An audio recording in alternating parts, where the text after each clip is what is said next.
Kancil mengalahkan harimau. Kancil lagi beristirahat di bawah sebuah pohon rindang. Tiba-tiba muncullah harimau yang tadi terkena sengatan tawon. Kancil ketakutan, langsung melarikan diri. Harimau mengejarnya, tapi ia segera kehilangan jejak karena Kancil sembunyi di semak-semak.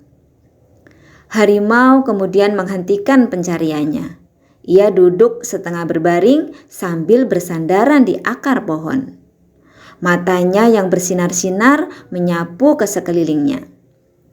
Beberapa saat lamanya ia termenung sampai akhirnya ia dikejutkan oleh suara krak.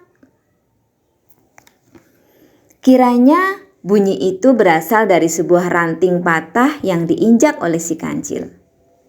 Si Kancil yang disangka telah jauh meninggalkan tempat itu ternyata masih bersembunyi di balik rerimbunan daun. Mengetahui si Kancil masih berada tidak jauh dari tempat tersebut, harimau langsung menuju ke tempat datangnya suara. Karena keadaan tidak menguntungkan, si Kancil kemudian melarikan diri kembali. Melihat si Kancil lari, sang harimau memanggilnya.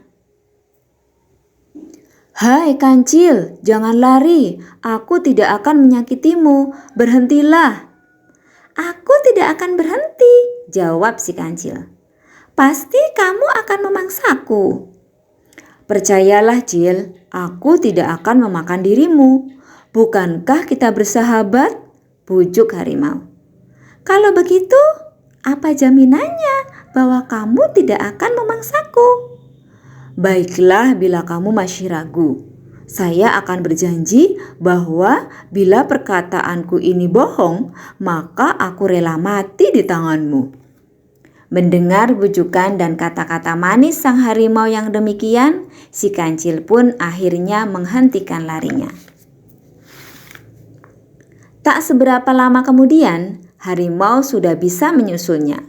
Akan tetapi, sang harimau rupanya mengingkari janjinya. Ia membohongi si Kancil, sebab bila tidak dibohongi, pasti si Kancil akan sulit ditangkap.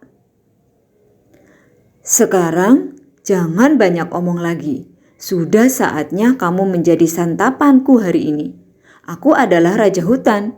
Siapa saja harus tunduk di bawah perintahku." Si Kancil akhirnya menyadari bahwa dirinya ditipu. Janji yang pernah diucapkan si raja hutan hanyalah kata-kata bohong untuk mengelabui dirinya. Namun, karena si Kancil tergolong binatang yang cerdik, ia pun segera mencari akal untuk meloloskan diri dari maut. "Baiklah, bila seperti itu yang kamu kehendaki," kata si Kancil seolah-olah telah menyerah. "Tapi sebenarnya kamu bukan satu-satunya raja di hutan ini." "Apa katamu?" tukas harimau yang sudah tidak sabar lagi untuk segera memangsa si Kancil.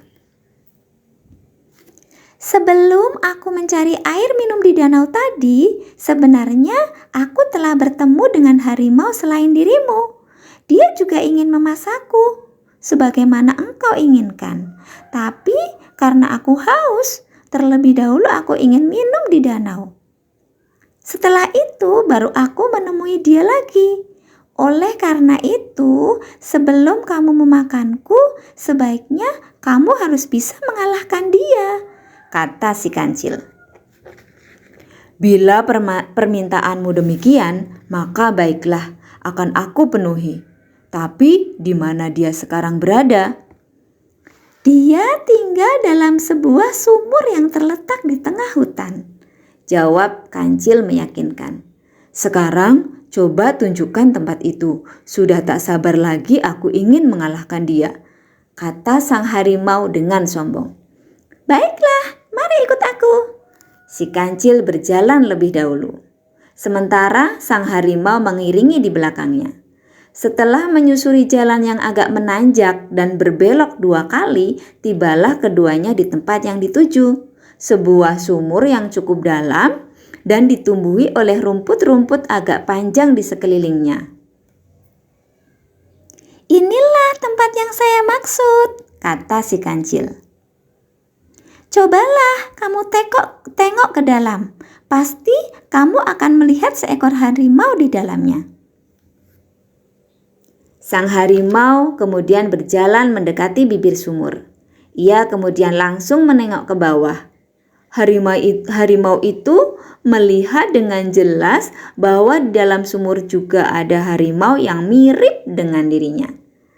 Tak lama kemudian, harimau itu meraung dengan keras. "Au!" Suaranya terdengar ke seluruh penjuru. Saat itu pula, dari dalam sumur juga ada suara aungan yang sama. Sang harimau pun meraung sekali lagi.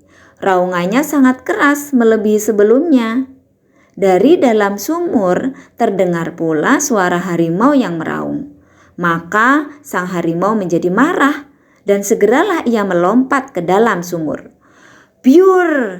Suaranya begitu menggema dari dalam sumur dan airnya pun menjadi keruh. Namun apa yang terjadi? Ternyata di dalam sumur itu tidak ada harimau lain selain dirinya sendiri. Suara raungan itu tidak lain hanyalah pantulan dari gema suaranya sendiri. Sedangkan yang dilihat di dalam sumur ada harimau lain, itu hanya bayangannya sendiri.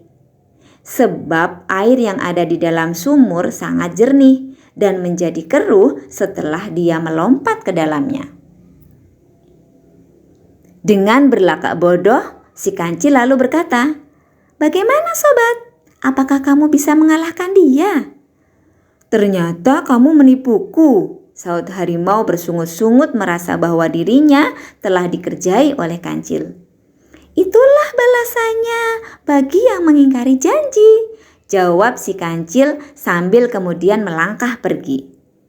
Tak lama kemudian, sang harimau pun mulai kehabisan tenaga untuk berenang.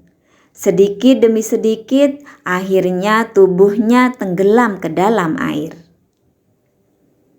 Untuk itu anak-anak, jadi anak jangan mudah percaya dengan omongan manis yang diberikan atau dijanjikan oleh orang lain. Selamat bobo, semoga mimpi indah.